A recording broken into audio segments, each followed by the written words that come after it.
ओम श्री हनुमत स्तवः। श्री सद्गुरु श्री त्यागराज स्वामिन्ये नमो नमः। ओम आंजनेयाय विद्महे रामदूताय धीमहि तन्नो यजः प्रचोदयात्। पवमानसुतं वीरं बलिष्ठं बलदायकं पार्थोदिधारणं भीमं हनुमन्तं नमाम्यहम्।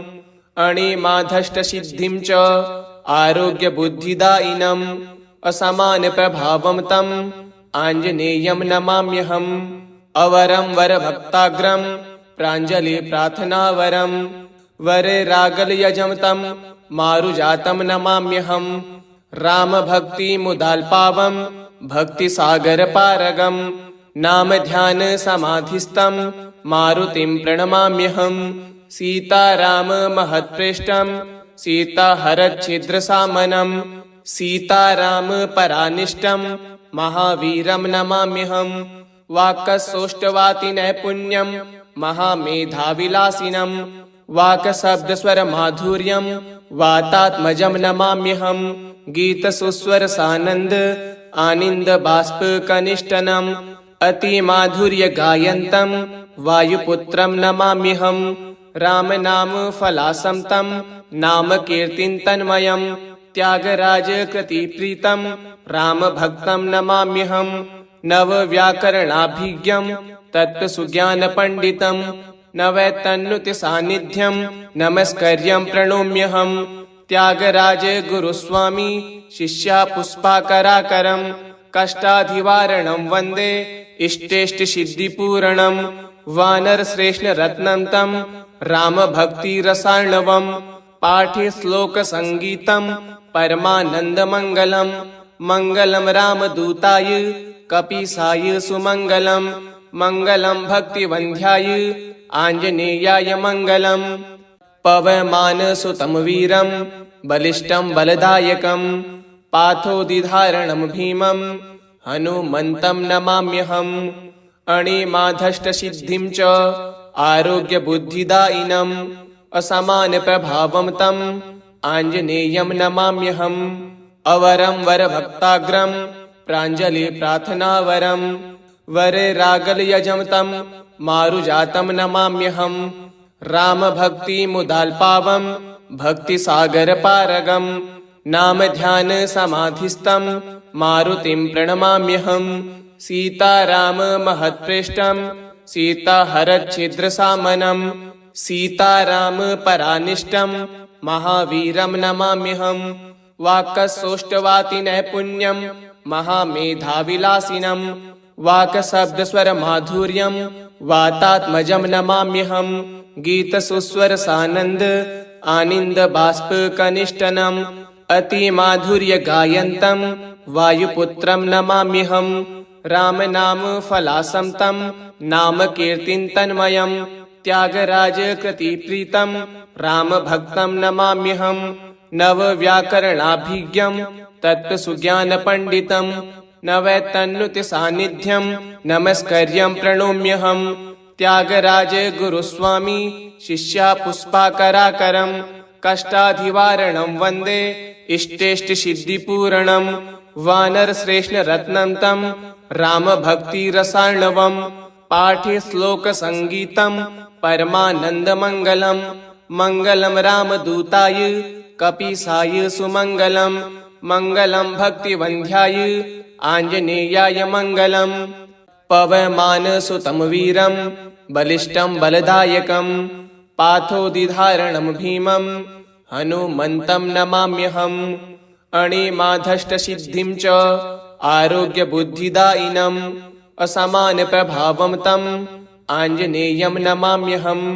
अवरं वरभक्ताग्रं प्राञ्जलिप्रार्थनावरं वररागलयजं तं मारुजातं नमाम्यहम्। रामभक्तिमुदाल्पावं भक्तिसागरपारगं नामध्यानसमाधिस्थं मारुतिं प्रणमाम्यहम्। सीताराममहत्प्रेष्ठं सीताहरच्छिद्रसामनं सीतारामपरानिष्टं महावीरं नमाम्यहम्।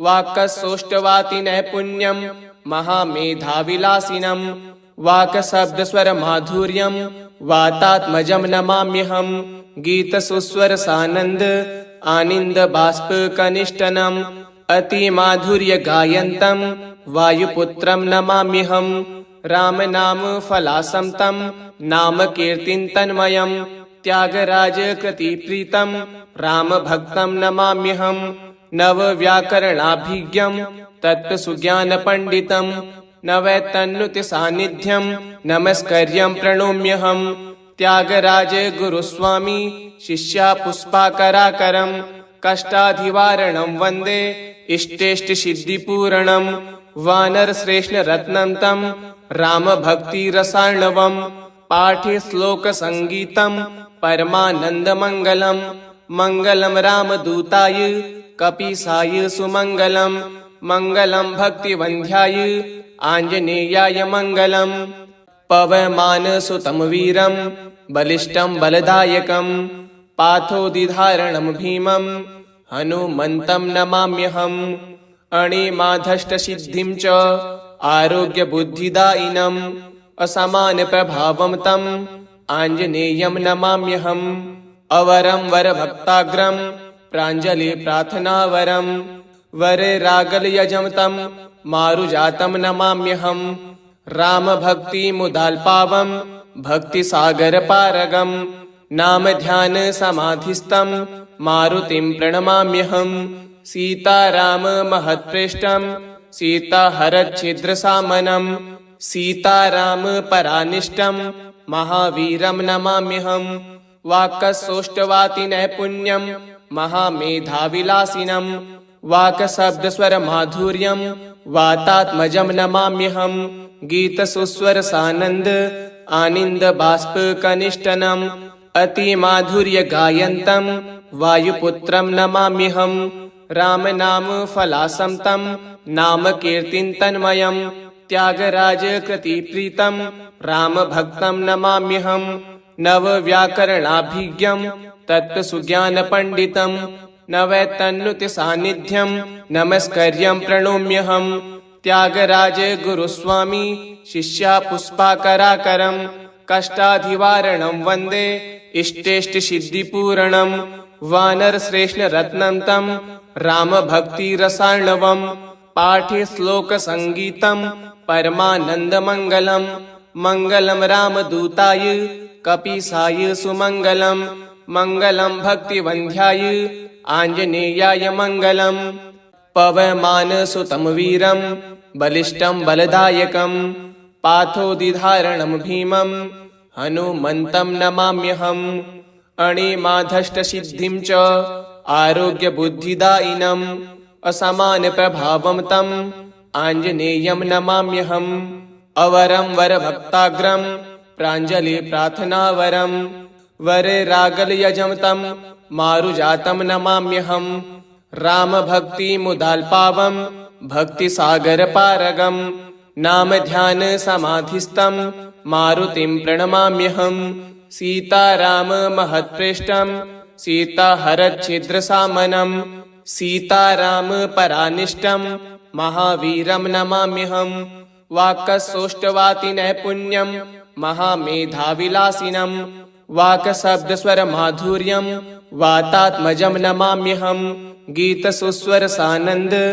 आनन्दबाष्पकनिष्ठनम् अतिमाधुर्यगायन्तं वायुपुत्रं नमाम्यहम् रामनामफलासं तं नामकीर्तितन्मयम् त्यागराजकृतिप्रीतं रामभक्तं नमाम्यहम् नवव्याकरणाभिज्ञं तत्त्वसुज्ञानपण्डितं नवैतन्नुतिसान्निध्यं नमस्कर्यं प्रणोम्यहम् त्यागराज गुरुस्वामी शिष्यापुष्पाकराकरं कष्टाधिवारणं वन्दे इष्टेष्टसिद्धिपूरणं वानरश्रेष्ठरत्नं तं रामभक्तिरसार्णवं पाठे श्लोकसङ्गीतं परमानन्दमङ्गलं मङ्गलं रामदूताय कपीसाय सुमङ्गलं मङ्गलं भक्तिवन्ध्याय आञ्जनेयाय मङ्गलम् पवमानसुतं वीरं बलिष्ठं बलदायकं पाथोदिधारणं भीमं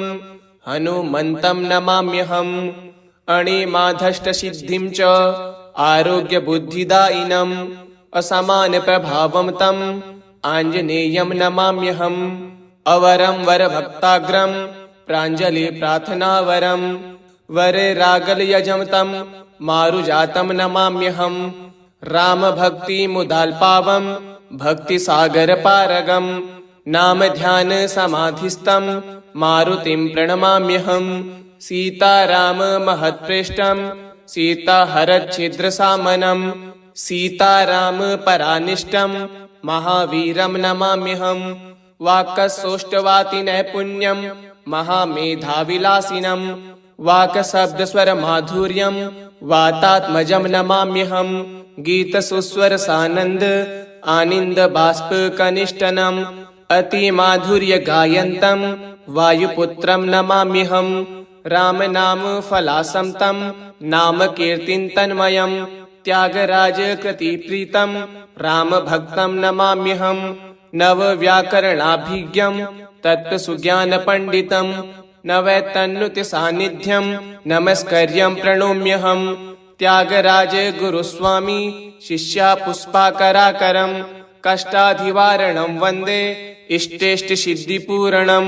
वानरश्रेष्ठरत्नं तं रामभक्तिरसार्णवं पाठे श्लोकसङ्गीतं परमानन्दमङ्गलं। मङ्गलं रामदूताय कपीसाय सुमङ्गलं मङ्गलं भक्तिवन्ध्याय आञ्जनेयाय मङ्गलम्। पवमानसुतं वीरं बलिष्ठं बलदायकं पाथोदिधारणं भीमं हनुमन्तं नमाम्यहम्। अणिमाधष्टसिद्धिं च आरोग्यबुद्धिदायिनम् असमानप्रभावं तम् आञ्जनेयं नमाम्यहम्।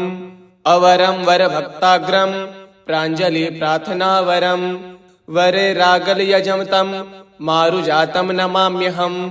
रामभक्तिमुदाल्पावं भक्तिसागरपारगं नामध्यानसमाधिस्थं मारुतिं प्रणमाम्यहम्। सीताराममहत्प्रेष्ठं सीताहरच्छिद्रसामनं सीतारामपरानिष्टं महावीरं नमाम्यहम्। वाक्सौष्ठवातिनैपुण्यं महामेधाविलासिनं वाक्शब्दस्वरमाधुर्यं वातात्मजं नमाम्यहम्। गीतसुस्वरसानन्द आनन्दबाष्पकनिष्ठनम् अतिमाधुर्यगायन्तं वायुपुत्रं नमाम्यहम्। रामनामफलासं तं नामकीर्तितन्मयं त्यागराजकृतिप्रीतं रामभक्तं नमाम्यहम्। नवव्याकरणाभिज्ञं तत्त्वसुज्ञानपण्डितं नवैतन्नुतिसान्निध्यं नमस्कर्यं प्रणोम्यहम्। त्यागराजगुरुस्वामी शिष्यापुष्पाकराकरं कष्टाधिवारणं वन्दे इष्टेष्टसिद्धिपूरणं। वानरश्रेष्ठरत्नं तं रामभक्तिरसार्णवं पाठे श्लोकसङ्गीतं परमानन्दमङ्गलं।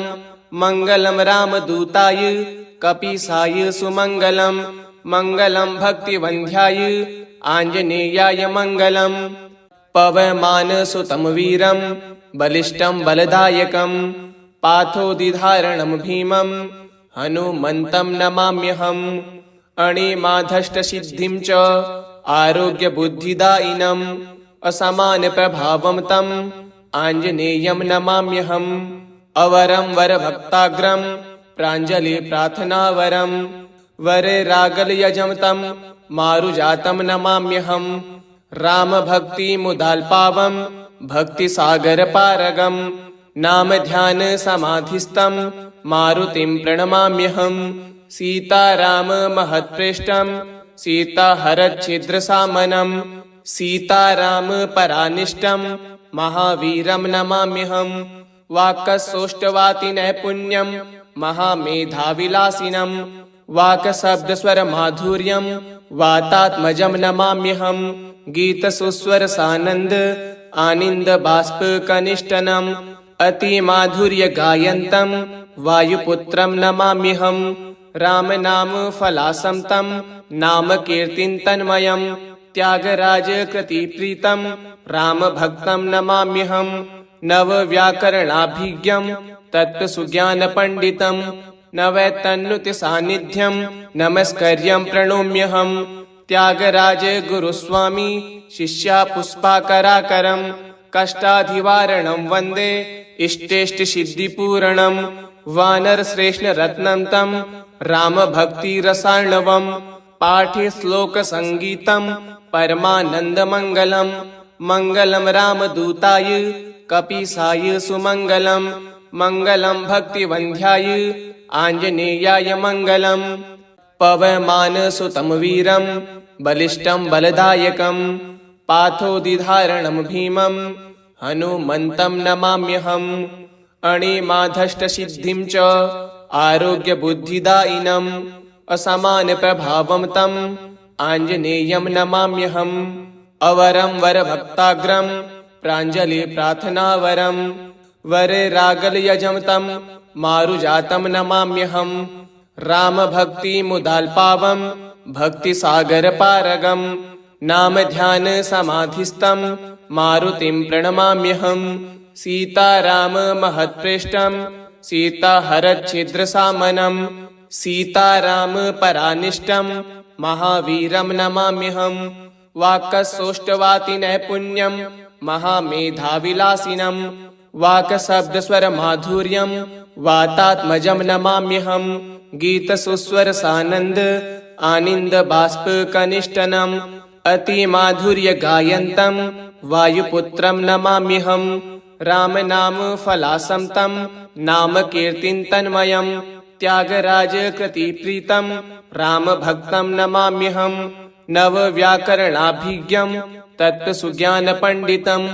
न वै तन्नुति सान्निध्यं नमस्कर्यं प्रणोम्यहम् त्यागराज गुरुस्वामी शिष्या पुष्पाकराकरं कष्टाधिवारणं वन्दे इष्टेष्टसिद्धिपूरणं वानरश्रेष्ठरत्नं तं रामभक्तिरसार्णवं पाठे श्लोकसङ्गीतं परमानन्दमङ्गलं मङ्गलं रामदूताय कपीसाय सुमङ्गलं मङ्गलं भक्तिवन्ध्याय आञ्जनेयाय मङ्गलम् पवमानसुतं वीरं बलिष्ठं बलदायकं पाथोदिधारणं भीमं हनुमन्तं नमाम्यहम् अणिमाधष्टसिद्धिं च आरोग्यबुद्धिदायिनम् असमानप्रभावं तं आञ्जनेयं नमाम्यहम् अवरं वरभक्ताग्रं प्राञ्जलिप्रार्थनावरं वररागलयजं तं मारुजातं नमाम्यहम् रामभक्तिमुदाल्पावं भक्तिसागरपारगं नामध्यानसमाधिस्थं मारुतिं प्रणमाम्यहम् सीताराममहत्प्रेष्ठं सीताहरच्छिद्रसामनं सीतारामपरानिष्टं महावीरं नमाम्यहम् वाक्सौष्ठवातिनैपुण्यं महामेधाविलासिनं वाक्शब्दस्वरमाधुर्यं वातात्मजं नमाम्यहम् गीतसुस्वरसानन्द आनन्दबाष्पकनिष्ठनम् अतिमाधुर्यगायन्तं वायुपुत्रं नमाम्यहम् रामनामफलासं तं नामकीर्तितन्मयं त्यागराजकृतिप्रीतं रामभक्तं नमाम्यहम् नवव्याकरणाभिज्ञं तत्त्वसुज्ञानपण्डितं न वै तन्नुति सान्निध्यं नमस्कर्यं प्रणोम्यहम् त्यागराज गुरुस्वामी शिष्या पुष्पाकराकरं कष्टाधिवारणं वन्दे इष्टेष्टसिद्धिपूरणं वानरश्रेष्ठरत्नं तं रामभक्तिरसार्णवं पाठे श्लोकसङ्गीतं परमानन्दमङ्गलं मङ्गलं रामदूताय कपीसाय सुमङ्गलं मङ्गलं भक्तिवन्ध्याय आञ्जनेयाय मङ्गलम् पवमानसुतं वीरं बलिष्ठं बलदायकं पाथोदिधारणं भीमं हनुमन्तं नमाम्यहम् अणिमाधष्टसिद्धिं च आरोग्यबुद्धिदायिनम् असमानप्रभावं तं आञ्जनेयं नमाम्यहम् अवरं वरभक्ताग्रं प्राञ्जलिप्रार्थनावरं वररागलयजं तं मारुजातं नमाम्यहम् रामभक्तिमुदाल्पावं भक्तिसागरपारगं नामध्यानसमाधिस्थं मारुतिं प्रणमाम्यहम् सीताराम महत्प्रेष्टं सीताहरच्छिद्रसामनं सीताराम परानिष्टं महावीरं नमाम्यहं वाक्सौष्ठवाति नैपुण्यं महामेधाविलासिनं वाक्शब्दस्वरमाधुर्यं वातात्मजं नमाम्यहं गीतसुस्वरसानन्द आनन्दबाष्पकनिष्ठनम् अतिमाधुर्यगायन्तं वायुपुत्रं नमाम्यहं रामनामफलासं नामकीर्तितन्मयं त्यागराजकृतिप्रीतं रामभक्तं नमाम्यहं नवव्याकरणाभिज्ञं तत्त्वसुज्ञानपण्डितं नवैतन्नुतिसान्निध्यं नमस्कर्यं प्रणोम्यहं त्यागराजगुरुस्वामी शिष्यापुष्पाकराकरं कष्टाधिवारणं वन्दे इष्टेष्टसिद्धिपूरणं वानरश्रेष्ठरत्नं तं रामभक्तिरसार्णवं पाठे श्लोकसङ्गीतं परमानन्दमङ्गलं मङ्गलं रामदूताय कपीसाय सुमङ्गलं मङ्गलं भक्तिवन्ध्याय आञ्जनेयाय मङ्गलम्। इति श्री हनुमत्स्तोत्रं सम्पूर्णम्।